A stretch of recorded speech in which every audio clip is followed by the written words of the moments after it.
Hi there, Dylan Johnson here with RallySport Performance Golf. There are two key factors that are often overlooked that can be extremely beneficial to your game. Number one is, of course, a warm-up, and that's covered in a different video available here on the YouTube channel. And number two is nutrition and hydration. Hydration is such a key because when we get to a dehydrated state, we really are going to have some issues from visual spatial function to our blood volume to our performance. So not being properly hydrated is a huge mistake. And most of the time when we realize that we are becoming dehydrated, it's too late. It's going to take a few holes of water saturation for us to get back to a comfortable place. And you just don't want to, there's no reason for that. All we have to do is continue to eat and drink properly. So what does that mean? The hydration baseline that I'd like to give you is that if you take your body weight, so let's say I'm 200 pounds, if I divide that in half, that would be 100. Okay, so take your body weight, divide it in half. That's how many ounces I should be having a day minimally. Okay, when we say minimally, that means if you're playing out in some really interesting or difficult course conditions or weather conditions, such as wind, heat, let's say it's a course that's tons of up and down and you decided to walk that course that day, you need to add to that baseline minimum of water to reflect that. And it may be somewhere between 35 and 70 ounces that you need to add on top of your regular. Another key point is that when you wake up, most of us have gone through a time period of 7 to 9 hours where we haven't had water.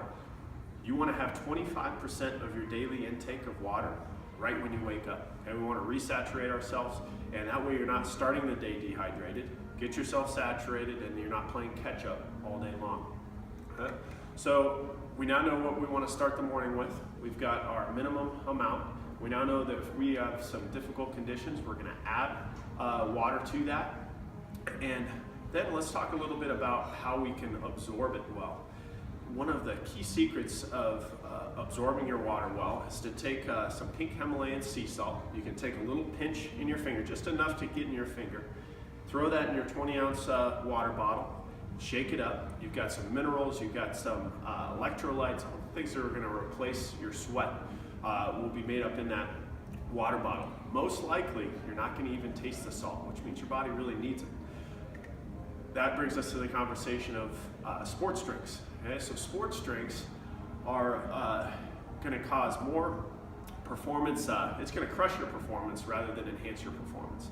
The reason for that, we're going to have artificial colors, we're going to have high fructose corn syrup, we're going to have sugar, we're going to have all sorts of things in there that are just not necessary.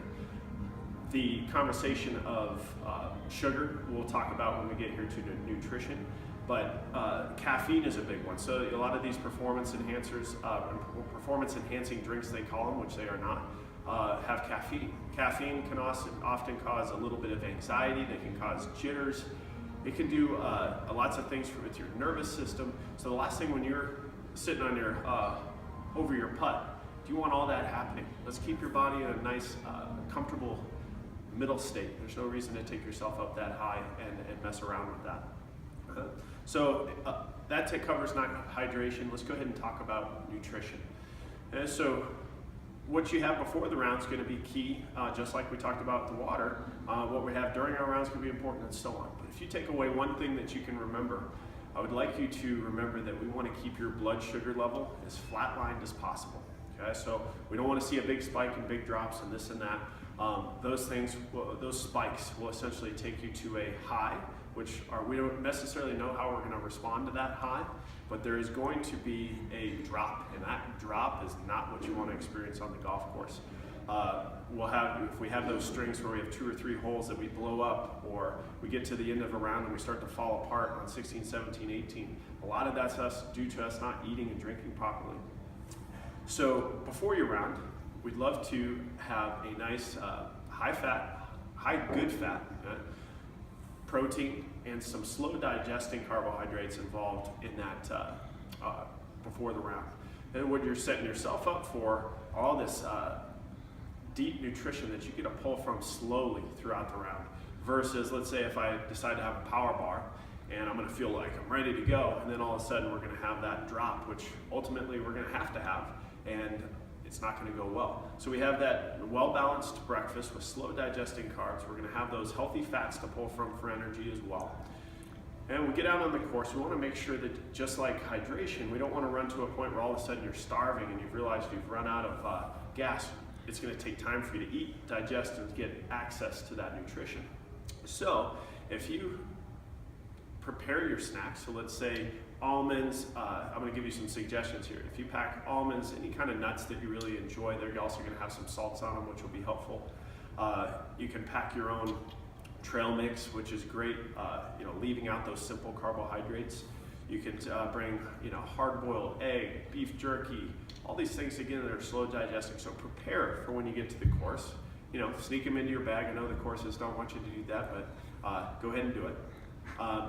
Now, if you, as we're out on the course, keep that in mind. Even though you're not hungry at the moment, take a few almonds, every other hole. Save that egg for hole 6.